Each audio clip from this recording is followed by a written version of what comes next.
First thing that I'm going to do to involve you in this sermon is to have you convert my subject to the first person and have you say with me, I can have it.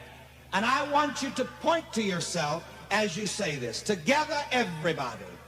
I can have it. This is a sermon which involves you.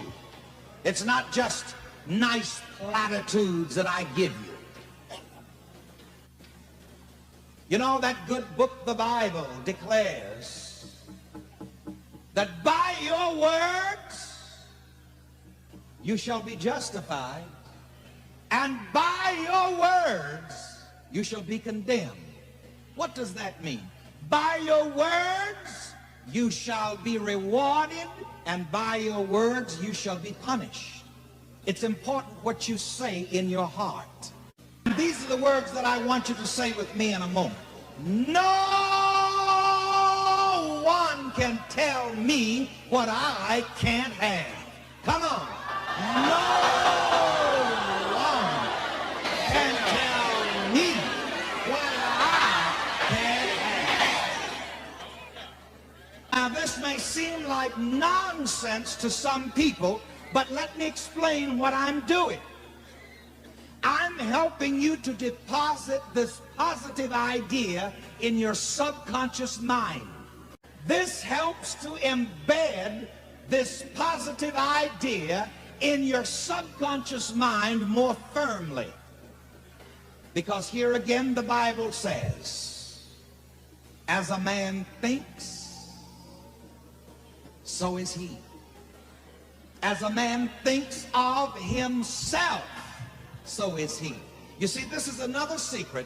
It does not matter what other people think about you. It only matters what you think about yourself. There are two wonderful texts that I want to mention very briefly from this good old book called the Bible. The first text, Jesus said unto him, if you can believe, all things are possible to him who believes. With God, all things are possible. And I want you to notice for a moment these two texts. One text states that with God all things are possible. The next text states, if you can believe, all things are possible to him who believes. Now notice for a moment, with God all things are possible. And all things are possible to him who believes. Therefore, the person who believes is God in action. You see, some of you thought that God was in the sky. Oh, no. The person who believes in himself is God in action.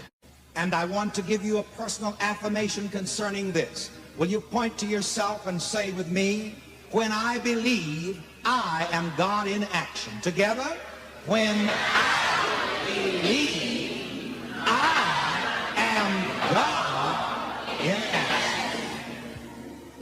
I'm going to add something to it. When I believe in myself, I am God in action. Point to yourself and say this. Come on.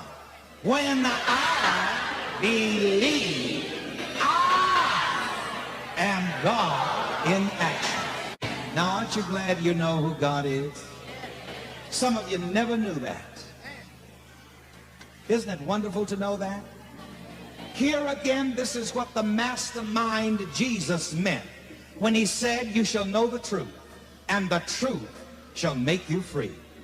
When you know that God is no longer in the sky, but that God is the mind, the power that is within you.